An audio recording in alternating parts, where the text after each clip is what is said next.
Hello and welcome to Alive and Well Radio on your hometown station, AM 1220 KHTS. I am Karena Thek. I am joined by my co-host, Crystal Lacey Edwards. She is counting out her money. Hi, girl. Yeah, no money left. You went to a fundraiser. I did. I went to a fundraiser. Christopher, my son, is in music, and they had their fundraiser last night, and I completely forgot about it, so I went with a little bit of cash, and I had to give it all those up. Kid fundraisers, they'll get you. They every They'll time. Get you. Every time. But you know, it is for such a great thing. Of course it is. You know, yeah. and so it's so hard. It is hard. Where I live, there's a lot of homeless, and to pass them by and not like throw money at your window is really hard. You know, but and they all have dogs that look at you like, what? Wait, where are you going? I know you have tonight. You have a big heart, but I'm thinking if you have to be homeless, where you live is a really great place to be homeless. Oh, overall, yeah. You'd hate to be in New York. But I think that if you live in Oxnard and you're homeless, they should at least give you Prozac because it's foggy so often. You know, I'm sure it's in the water, Karena. That's why you like living there so well. It's just you're just happy. There's a reason. That's right. It's in the water. I think that's what keeps the tourist population down in Oxnard because it is stunning, gorgeous. That's hysterical honestly, that you say that. The other day I heard somebody I know having a conversation with someone else, and I eavesdropped because when I walked by, I heard him talking about that the water supply, it's in the water supply, and that's how they're keeping the population in control. And I just went, oh, yeah. And we know he's a big conspiracy theorist type of person, but he said that. And serious? I think so. I was really a little frightened because he's thinking they're controlling, Big Brother's out there controlling the population. And I find that very interesting. It's not Big Brother controlling the population. If there's any control over the population, where I see it coming from is from like advertisers. I put out an ad that makes you think that you will be perfect if you come take my class. I mean, how else am I supposed to advertise? Wait. That's not true. Well, it is. Always true. But Come to my class. It's like everybody says, well, right. When you start a business like I did, and you want to like truth in advertising, but if you're to put like the regular looking person in your ad doing a regular type of move that a regular person would do in my class, no one would look at my ad. And that is so sad. So I have to put somebody in the ad who, number one, is so she's better looking than most of the population, right? You mean a Greek goddess? Yeah, no. Who? A Greek goddess? Well, not necessarily a Greek goddess, but pretty up there. Absolutely stunning. And she's doing a move that pretty much nobody can do. Right. It's true. And so if I don't do that, I can't draw attention. It's just a mess. It's all about the drama. The other day I was listening to the news, and I get so frustrated because they're taking something that should be really just ignored or mentioned and moved on, and they're trying to create drama. Like when something happens, don't you think, actually it was about the Olympics. It was that guy, some guy, a swimmer, made a comment about Michael Phelps not working nearly as hard as I am these days, and I can't wait till I beat him and all this kind of stuff. And they're trying to drum up this drama. First of all, you're in competition. The guy should be hoping he can beat Michael Phelps one day. Right. He should be working his tail off. And if he can say, Michael Phelps isn't working very hard and I'm going to beat him, and psych Michael Phelps out and he gets the edge, well, isn't that what competition is all about? Yeah, I didn't hear about any of this, but I can tell you, having been a professional dancer, that some people do have to work much harder to get to the same level. That's exactly right. And he said that. He said, I've worked so hard to get here. And I'm like, that's because you didn't have as much natural talent, obviously. I mean, to work that much harder. I'm not a big believer in natural, quote, talent, but I am a big believer in there are body types that definitely fall into certain athletic activities more easily. Well, I think which is why you see certain genders excelling at certain types of, let's face it, I see a lot more men on the golf course than women. Truly. I mean, come on. I've never been to the driving range where it hasn't been just me or just me and one other woman.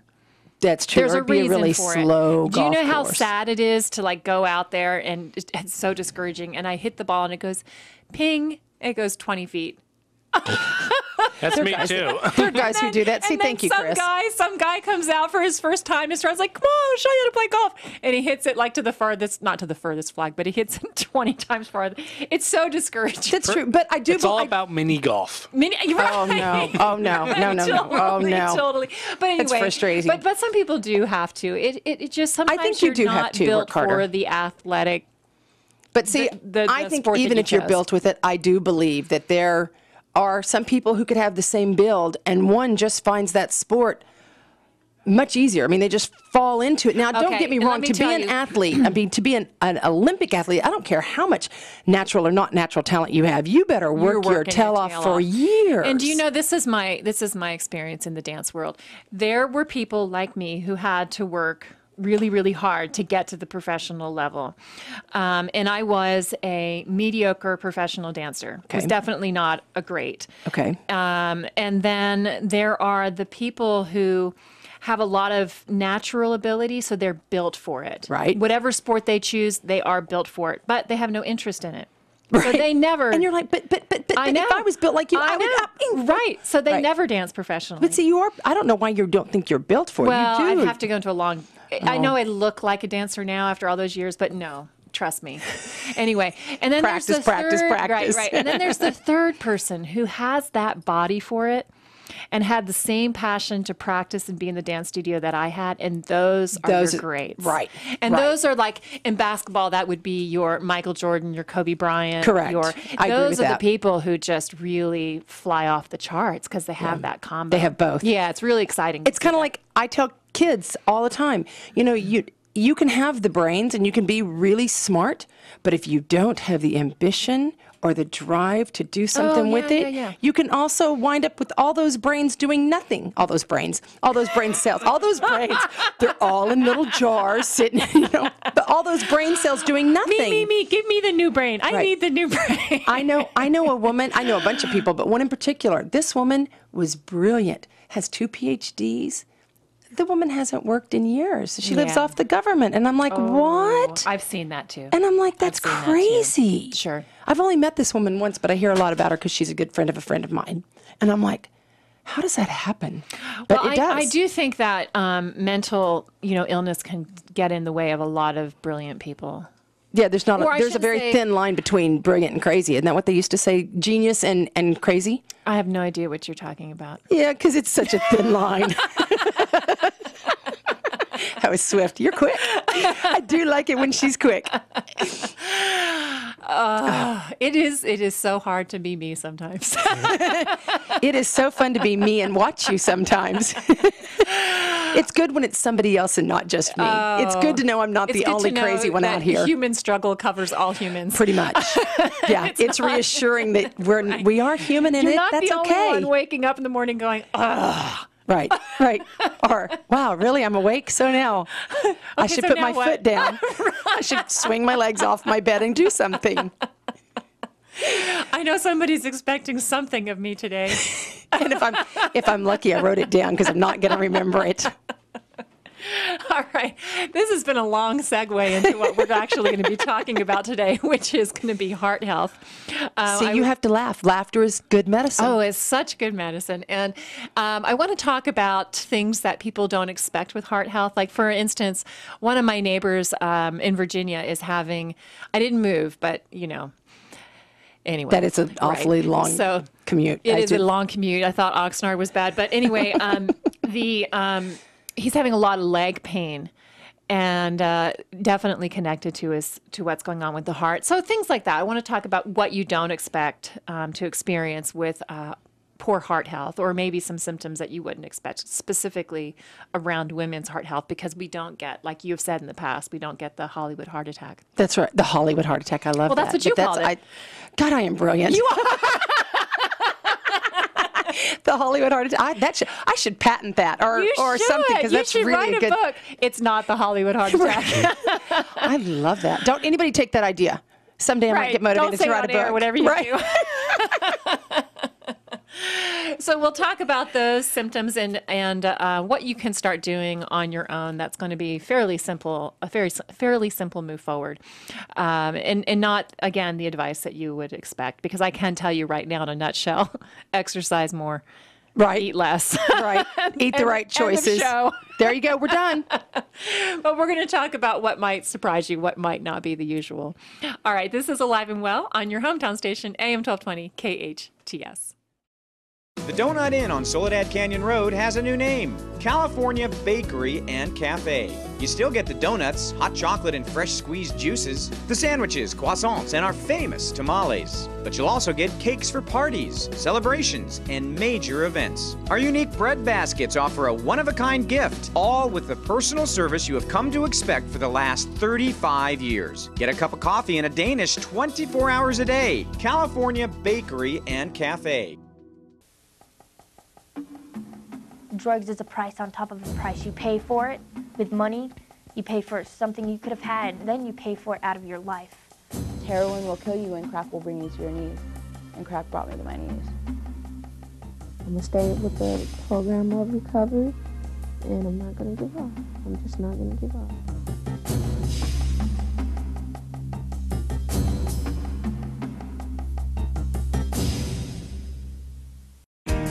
When I grow up, I want to help animals. When I grow up, I want to help animals. When I grow up, I want to help animals.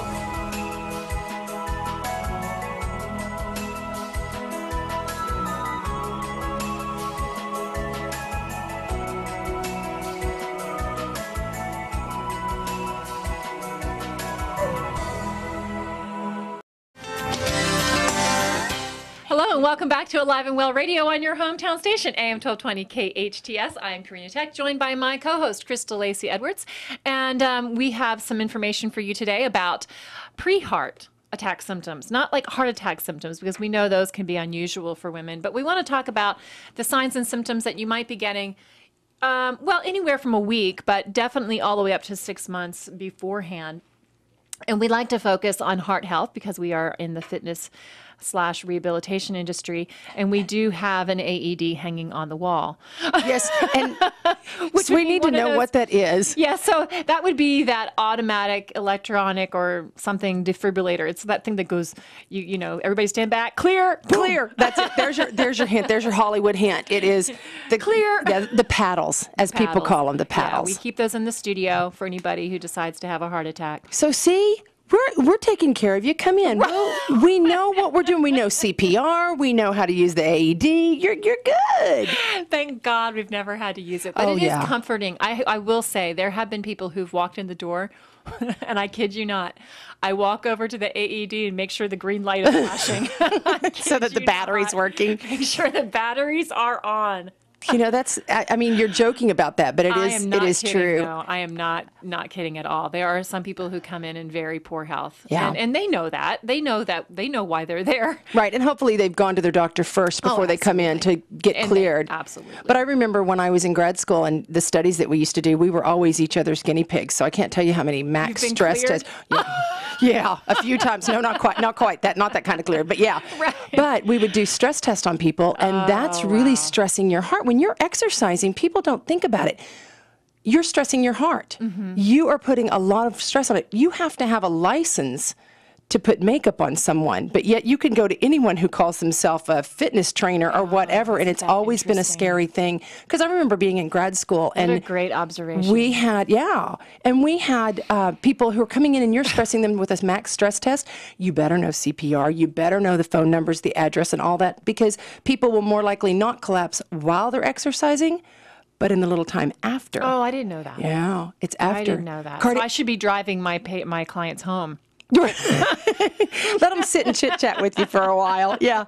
Or, you know, and more heart attacks happen in the morning also. Cardiac rehab's in the morning, and more heart attacks happen in the morning. Why do you think?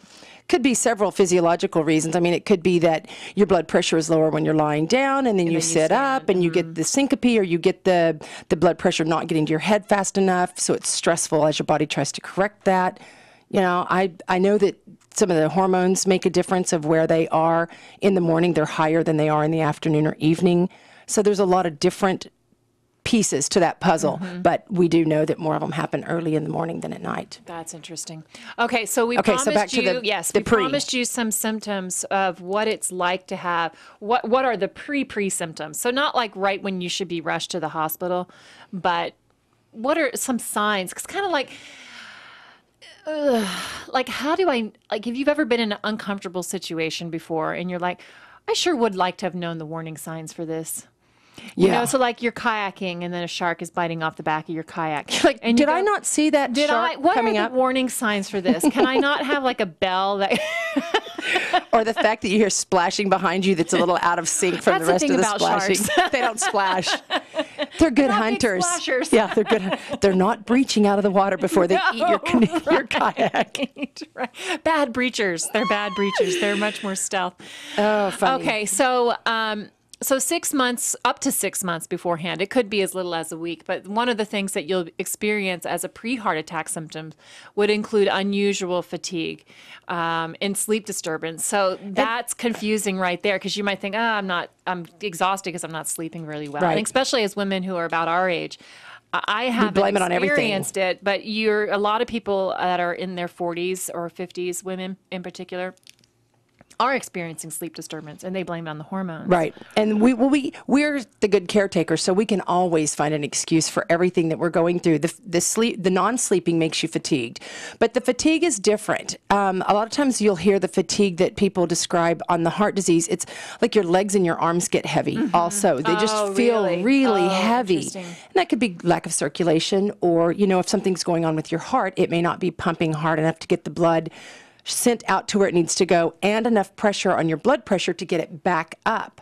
And you're not getting enough like oxygen. Like you said, heart failure, not heart attack. Right. So if you've ever seen older people, my grandmother was certainly like this, where the lower extremity, the lower leg gets really, really swollen. So the blood, number one, isn't getting there, but it's also not bringing anything It's not pumping it toxic back. Right. So the whole purpose of the circulatory system is to get nutrients all the way to your toes and to the top And of where your they head. go. And then to bring back the stuff that's no longer useful, so Right. it can be. But you also, you've got an elderly person, you probably also may have some electrolyte problems. So you may have your sodium and your potassium out of whack. Like, for example, someone I know, very dear to me, has been in the hospital off and on for the last month and a half because her sodium has bottomed out, because she doesn't eat salt, because we teach people not to eat salt, because the majority of people do.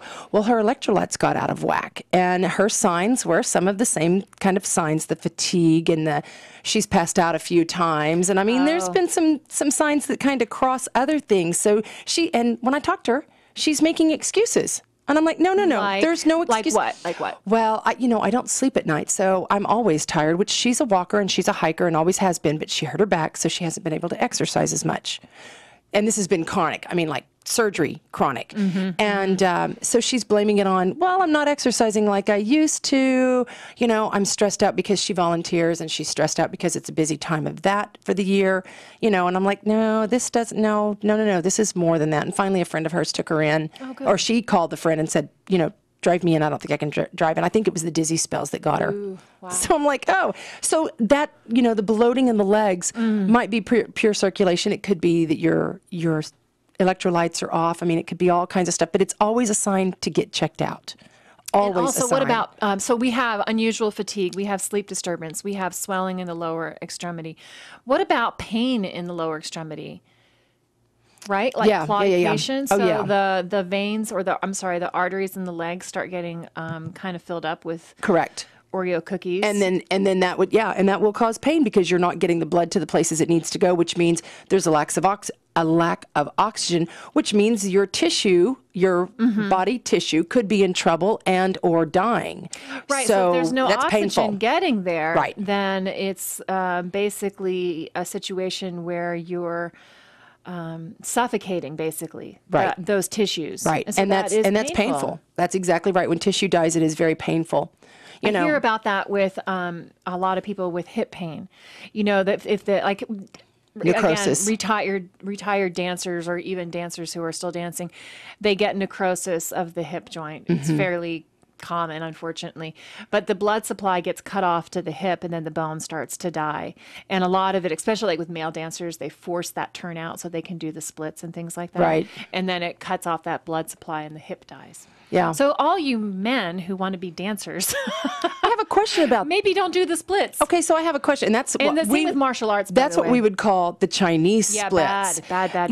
And they still teach that in martial arts. I know, No. and I'm like, young men should not be doing that for sure. And is it repetition? Like No, it's not necessarily it's just doing it is not good. And doing it is not good. I've even seen machines, like if you look through a martial arts magazine, you will see someone sitting in a Chinese split. Right, with the machines pulling. And a Chinese split is one where if I were to face the wall, sit on the floor, face the wall, and put my feet on the wall in front of me, and then spread my feet apart. Right, so your feet are going out to the sides, not out front and back, but out to the left and the right. Front and back would be safe for anyone to try to do. Right. That forward front, that forward and back split. Your hips can do that. Your hips can do that because you're staying in the alignment of the hips. Now, your hamstrings might be screaming at you, but eventually, almost anyone should be able to do that. It is not restricted by the bones. Like the bones, of the pelvis. right. Whereas with the Chinese split, it is completely limited by the bones of the pelvis. Right. And the way you know where the bones in the pelvis go is you sit on the floor with your toes facing the ceiling, and then you turn your toes to look at the sides of the room so they just flop open. And where they flop open, that's your limitation. They're getting right there. They're stopping because of the bones, not the muscle. Mm-hmm. Right. And so when you see a dancer on stage and it looks like they're in a full Chinese split, it's usually an illusion.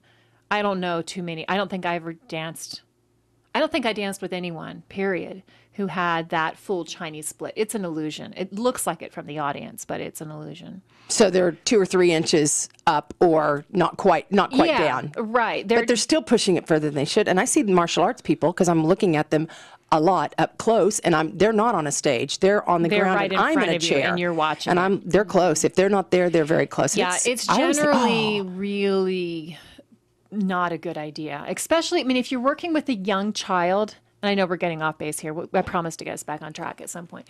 But if you are working with a young child in martial arts or dance, what ends up happening at that young age, before the bone starts to really ossify and solidify, is the bone will bend. The bone itself will bend. So the thigh bone will bend. When I was dancing as a child, they would force the turnout, and my lower leg bone is rotated. Wow. And so you'll see if I stand, and I think a lot of people who took dance when they were little are the same way. When I stand, my knees never go over my toes because that bone is rotated. And you'll end up doing that with any child, especially if you're working on the Chinese splits. Now, what happens when you get older, I taught with this guy at Denver School of the Arts, and I always kind of thought he had kind of like this cool swagger, like this kind of hip walk, the way he kind of, it's like, and so I said, why are you always strutting everywhere you go? And he's like, what are you talking about? I said, the way you walk, you always look like, he goes, I'm limping. A limp that looks like a swagger. He was late 30s and already had a double hip replacement. Wow. Necrosis of the hip joint, both hips. So anyway, we got way off track on that. But don't do the Chinese splits, people. That's practice the the regular ones, one in front and one in back. Yeah, because that's all hamstring and hip flexor. Yeah, the other and that's just stretching. Yeah. Okay. So back to the heart failure or heart disease, heart attack. Disease, we heart were talking failure. heart attack at the moment. At the beginning we were. Right. And so we started with the pre symptoms, like not when you're calling the ambulance symptoms, but like when you're going, Really, is something wrong for 6 months? You're telling yourself, for 6 months I haven't slept, or for 6 months. Right. Yeah, so it's a sleep disturbance. So far, what we've talked about is sleep disturbance, unusual fatigue, and just feeling short of breath more than you normally would. We'll leave you with that. We also talked about the swelling in the legs. Right. Are we going? You said we'll leave you with that. Okay, go to break, and then I think we're going to break. So we'll take care of business real quick, and then we have some other unusual symptoms of a pre-heart attack, or I should say pre-heart attack symptoms. Right. Yeah. Right. Pre-heart attack, maybe. Like maybe 6 months out. We'll be right back. This is Alive and Well on your hometown station, AM 1220 KHTS. You raise your family in the Santa Clarita Valley for quality of life, but what about their quality of health? In the past few years, Henry Mayo has become a truly family-centered hospital, the top choice for maternity services with international baby-friendly recognition, an ER approved for pediatrics, and an all-new neonatal intensive care unit. In fact, Henry Mayo is now a best regional hospital. Henry Mayo, for your family's quality of life and quality of health. Megan, you're a tramp. Ryan Fitch told me you guys made out. Everybody knows. He says that you're the most desperate girl he knows, besides your mom. How many boyfriends does she have anyway? Lots? That zit is huge. Zit face. Ugly.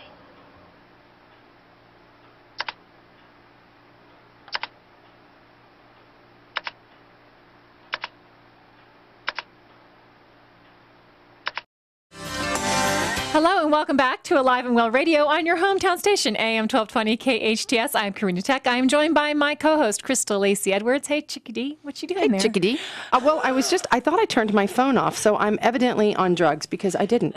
So now I'm turning my phone, at least so it doesn't go beep, beep, beep, beep, and talk to us. So we're talking pre-heart attack symptoms and and then also heart disease symptoms. But we were talking about the unusual fatigue, this sleep disturbance, but let's touch on shortness of breath again. Yeah. I guess climbing stairs and being like, wow, that seemed a lot harder than usual.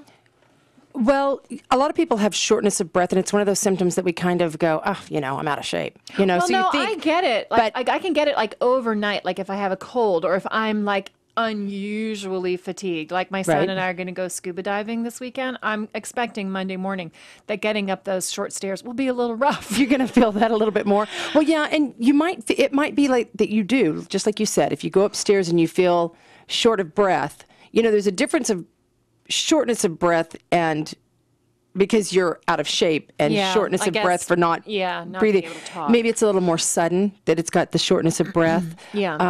So those are the symptoms to be watching for because there was a study that we were just reading about and talking about, and there's like 18,000 men and women, and of those 40% were women, and the ones who, as they looked back at their symptoms, shortness of breath was one of their, I guess I was short of breath for the last couple of months or whatever. A big flag. Yes, and they said 3 out of 5 had also before the heart, when they were talking to the doctors or whatever, they'd said that they experienced the shortness of breath. So evidently your risk of dying might be a little bit higher with heart disease.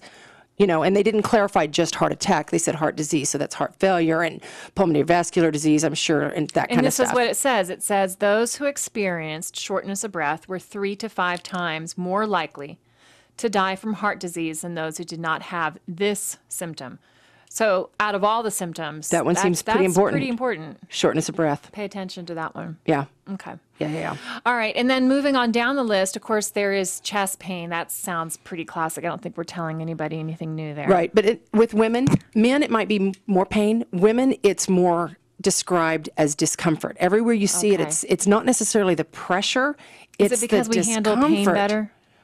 I'm going to go with that, yeah. I think we do. But I also think it's that we try to blow off pain because we're too busy. Too dang busy. Men blow off pain because they're not going to go to the doctor. Women blow off pain because I'm too busy to be sick. Who's going to take care of the family? Who's going to take care of my job? Who's going to take care of the cat? Whatever. Right. And then moving on down, indigestion and anxiety or pain in the shoulder blade or upper back. This is one I always forget, the pain in the shoulder blade or upper back. I always forget about that one. And that's definitely one. Mm-hmm. Yeah, and I noticed that ones that I know that I'm very familiar with is the jaw pain. Okay. And hip or abdominal pain. Oh, that's and that's women. That's women. That ties in with indigestion then? I would think so.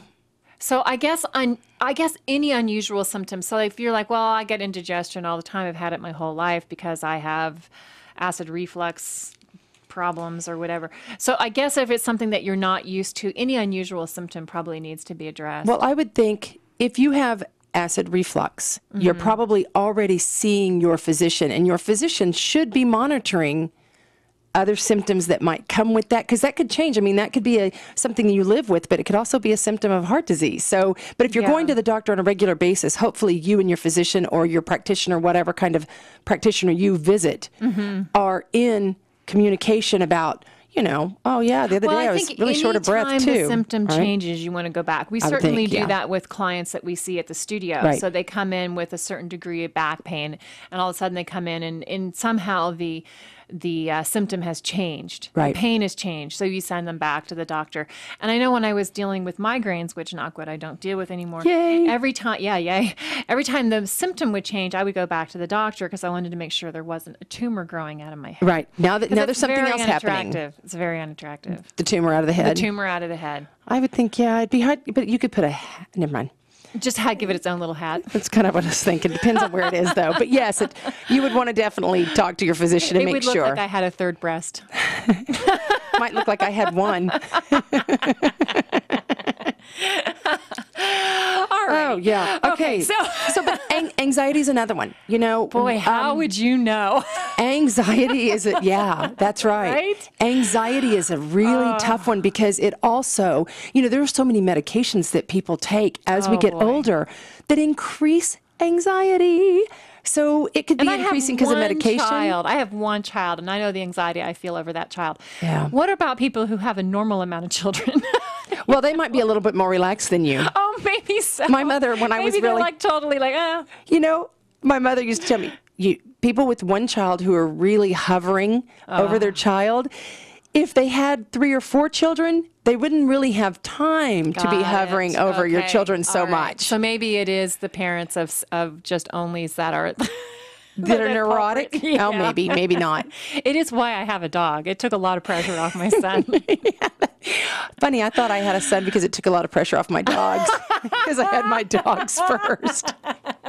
Of course, that's all changed now. They're like, the dogs are like, please go. The baby needs changing. Right. The baby. It's changed now, of course, now that I have children. Oh, yeah. But when I was, before I had pre-children. Pre-children.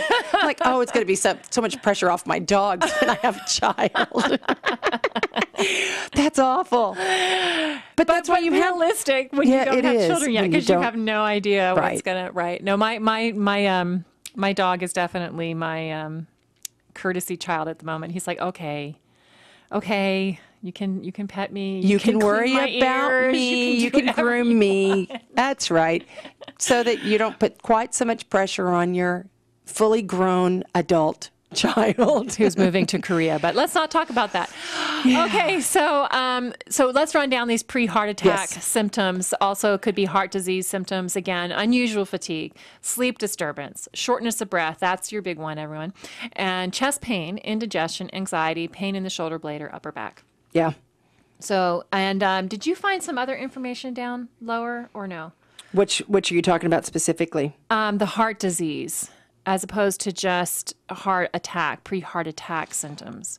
Oh, you're talking about when I was talking about the heart failure? Yes, that's what I meant. Okay. Heart failure. So when we were talking about that, you've got the weight gain. Yeah, the weight gain. And I was making a very snide comment because I said, well, it talks about with sudden weight gain. And there is that. There absolutely is a lot of sudden weight gain, but it says 2 pounds in a day or 5 pounds in a week. And I'm like, really? Oh, boy. I probably had all those a lot of times in my life. Because even with my cycle, it can be dramatic. Well, that's but I'm true. 6 foot, and I evidently fluctuate a lot more than most people. So I would have to, maybe it's unaccounted for weight Yeah, gain. so if it's a weight gain that you're used to, like you said. Like my cycle, it's pretty much, gonna okay, this is right. I'm going to go back down. But if it's something unusual, then maybe I need to, there's no reason for it. I didn't go to a wedding and have, I had a cake neighbor and stuff recently and gain thing. an enormous amount of weight, like literally like either overnight or within 2 days. Enormous amount of weight. We're talking 20 plus pounds. In a couple of days? Yeah. And what was that? It was fluid. It was, the heart was not behaving or wasn't, able to behave. It wasn't able to pump fluid to the ends of the extremities and then back again, of course.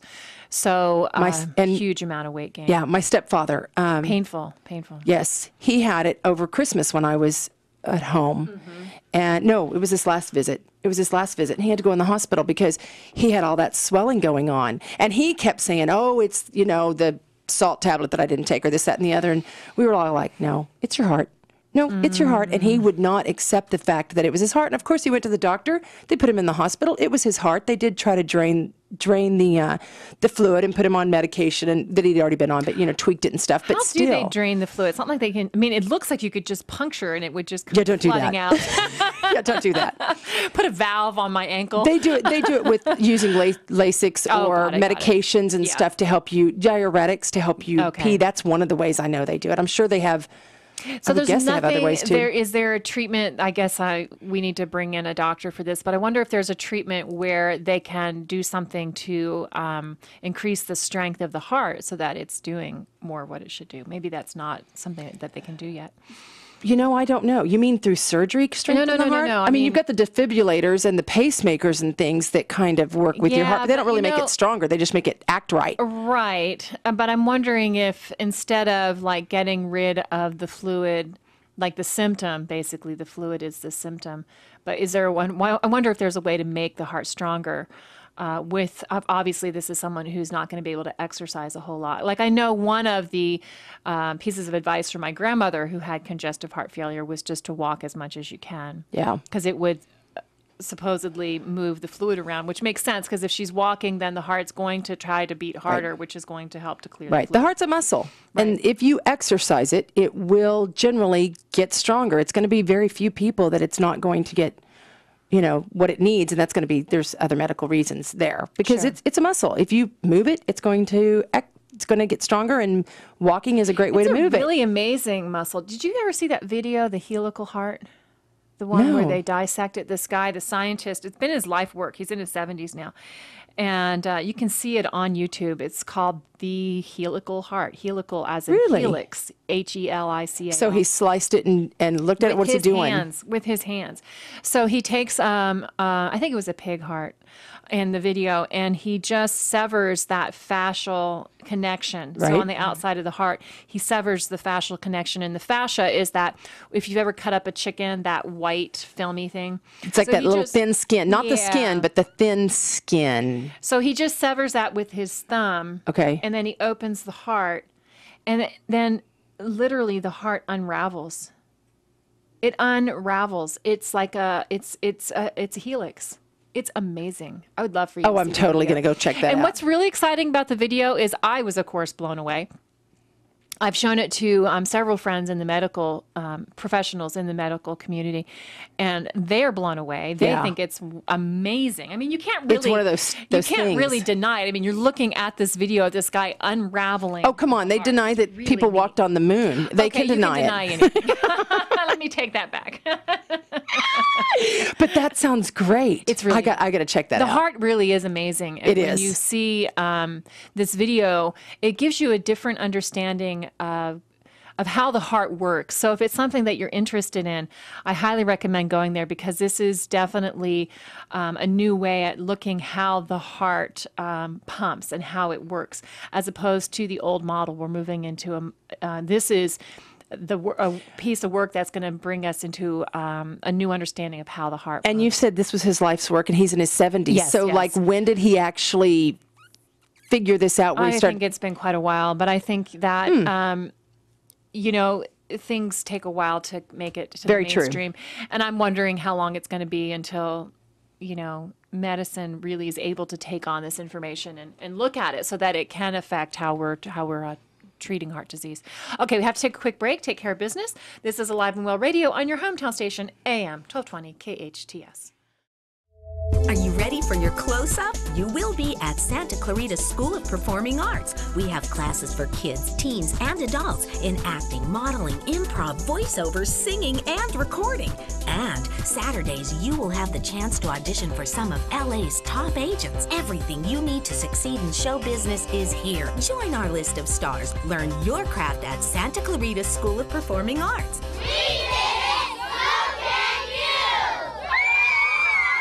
Hi, I am Cesar Milan with Junior. In Santa Clarita, we love our dogs. And in our role as pack leaders, it is important that we do everything to keep our pets safe and healthy. This is why it is so important to license your dog through Los Angeles County Animal Control. Licensing your dog will make it possible for them to be returned to you in case they get lost or stolen. You will also get important reminders when your dogs are due for vaccination. Show your dog you care and license them today. Here in the Santa Clarita Valley, we get so little rain. But we have 3 easy ways to save water every day, all year long. 1. Make sure your sprinklers work and don't aim at the sidewalk. You'll save 500 gallons. 2. Don't forget this 25-cent washer to fix leaks and save 600 gallons. 3. Plant things native to our valley and save 750 gallons. It's so easy, even I can do it. But you're the one who can save money and water for our future. Hello and welcome back to Alive and Well Radio on your hometown station, AM 1220 KHTS. I am Karena Thek. I am joined by my co-host, Crystal Lacey Edwards, and we've been talking about heart health today and talking about the pre-heart attack, heart disease type symptoms, starting with unusual fatigue, sleep disturbance. The big one was shortness of breath. Right. There's Anxiety. There's indigestion, and there's one more that I'm leaving out. What am I leaving out? Chest pain. Well, oh yeah, that one. That one. That one we all know. Lightheadedness and dizziness together. Yeah. So don't blow those things off, I guess, is what the show is trying to say today. Right. That's what we're trying to That's say. exactly right. If you feel a little bit of discomfort that doesn't quite go away, or if it keeps coming back over a or month, it's not something that's like in line with like you were saying, like the swelling of the limbs. You know, with the woman's cycle, we can get a certain amount of swelling. And so if it's something that's not with your cycle, or it's just something out of the ordinary. Something weird. If it makes you think, maybe you should pay a little closer attention and have it checked out if necessary. For sure. If it slows you down. Okay. And then so next week, I think you're going to like this, Crystal. Next week, we have a really fun show. We have 2 psychotherapists coming on, and they're both... Are they going to psychoanalyze each other? Ooh, that would be fun. We can get our popcorn. Yeah, exactly. Just sit back with the popcorn. They're going to be talking about the emotional side of overeating.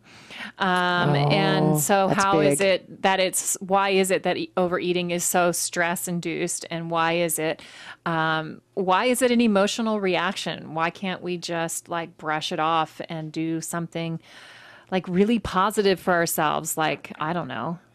Go for a walk. Wash our hair. Anything. Why is it food? Why is it food? Because there are other things that spur the or get the positive endorphins in our bodies going. But why is food such a... Food never yells back at me.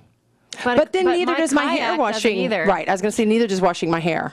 Yeah. So it's not something, I mean, I have experienced, I've dealt with an eating disorder, so I do understand some things around that, but I've never really understood. For me, if I'm stressed, filled with anxiety, you're going to watch me lose a lot of weight, because it's like the idea of food makes me nauseous. But I know that's the opposite. For many people, including me. If I'm stressed, I'm more likely to eat than not eat. And I think when you're stressed, it's also more likely to stay on, because your body is in a fight or flight mode, and it will definitely conserve for you. It's doing you a big favor. Yeah, that's what it thinks.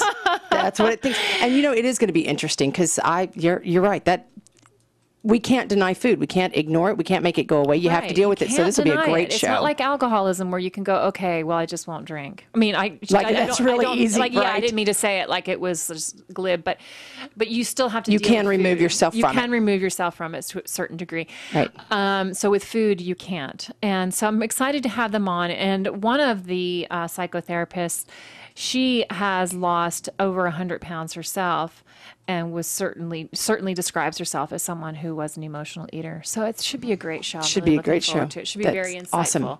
Awesome. So anyway, we will be back next week. This is Alive and Well Radio. I'm Karena Thek. I have been joined by my co-host, Crystal Lacey Edwards, on your hometown station. On your hometown spaceship.